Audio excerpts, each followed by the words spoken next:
Hi guys, welcome to Adam McKola TV. Adam here. As you can see, I've still got that smile on my face that I left Old Trafford with yesterday after United beat Queen's Park Rangers 4-0. But today, I'm going to talk about something a little bit different. It involves the guy that made his return to Old Trafford against Manchester United yesterday for Queen's Park Rangers, Rio Ferdinand, the club legend that left this summer.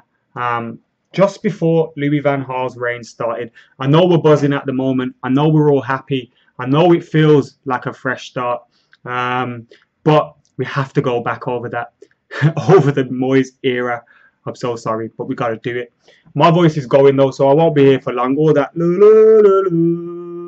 that's made my voice absolute mess. But we'll keep going anyway. Anyway, Rio Ferdinand's book, Two Sides with a hashtag, is soon to be released, and excerpts have come out in the Sun newspaper. Pretty much sums up David Moyes' reign to, as fans know it, negative, embarrassing, poor football, players just not being interested. And Rio Ferdinand lifts the lid on a lot of that. I know we heard on previously that at the pre-season tour, David Moyes took the whole team, I think it was out in Australia, and he took them to a beach to do some running, and they were absolutely mobbed by fans. And it was as if David Moyes didn't realise the size of the club that he had just taken control of. He didn't really know what he was coming into, and he made poor decisions like that because of that. I mean, Rio Ferdinand goes into it quite a lot. He's quoted as saying that David Moyes' reign brought nothing, and his tactics brought nothing but negativity and confusion. That's a quote from that. He says it was embarrassing and there was a small club mentality. I'll read through a few of his quotes that we've got. He says he tried to impose a vision but never seemed to be completely clear what that vision should be. Unintentionally, he created a negative vibe where with Fergie, it had always been positive. It was always how to stop the other side. Moyes set us up not to lose. We'd been accustomed to playing to win. His innovations led to negativity and confusion. The biggest confusion was how we wanted to move the ball forward. Sometimes it was long. Players had to kick the ball longer, more than any time in their career. He speaks about the Fulham game, how we were throwing in 81 crosses, and him saying, Andy Carroll doesn't play for us. And that's how most of us, I'm sure I made a similar comment after the game as well. Like, did we have Andy Carroll? Because I'm sure that's the only reason we'd play like that. And yeah, he just keeps going on. The whole approach was alien. Other times, Moyes wanted lots of passing. He'd say, today I want us to have 600 passes in the game. Last week, it was only 400. Like, what the hell is all that about? We've also heard stories in the past as well that Ryan Giggs has been watching training and he's just been absolutely gutted about what's happening. Negative training sessions, focusing on defence, focusing on our position. And Rio Ferdinand again delves deeper into that. He says, me and Vidic, we went for a meeting with David Moyes and we both left baffled as, what does he want?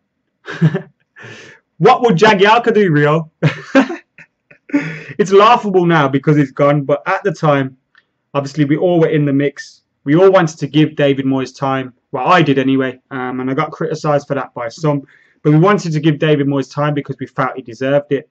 But in hindsight, it was quite clear that David Moyes was out of his depth. And he's not a man that could lead Manchester United. I mean, what Manchester United manager focuses on the opponents, they've got to be scared of us.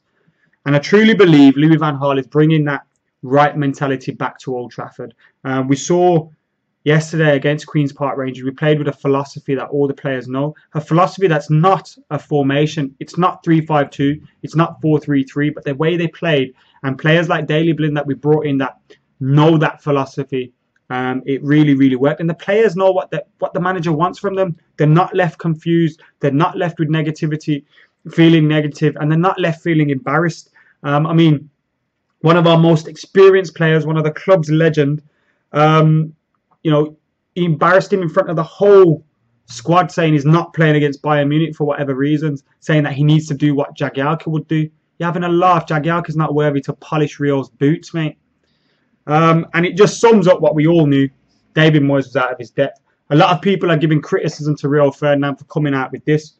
I'm not, to be honest. yeah, some things are better left unsaid maybe, but we even saw it with Sir Alex Ferguson. Everyone's got an autobiography these days, and it's part of modern football. I'm looking forward to reading it, to be honest, and seeing more as what's going on and what happened behind the scenes and why Rio Ferdinand eventually left. Obviously, we know he wasn't getting any better, and he was aging, so maybe it was the right time to leave. But it's interesting. I'm glad we got to say goodbye to Rio Ferdinand yesterday. And I agree with him, to be honest. It was absolutely embarrassing under David Moyes. Anyway, get your comments in. What do you think about Rio Ferdinand's book? Is he right? Is he wrong? Do you agree with what he's saying? Get your comments in below. Make sure you like the video and subscribe to Adam McKola TV. I'll catch you later.